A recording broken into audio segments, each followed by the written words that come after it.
Ahoj, chtěl bych vám představit funkci počasí, dostupnou na telefonech HTC.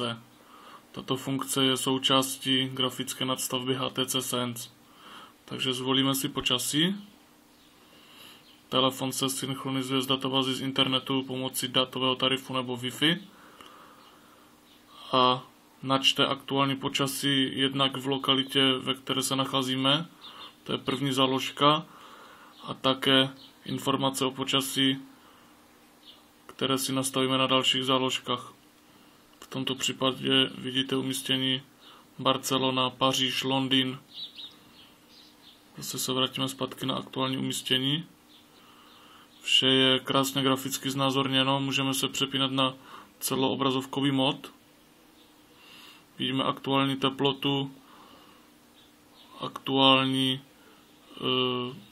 počet srážek, rychlost větru, západ a východ slunce.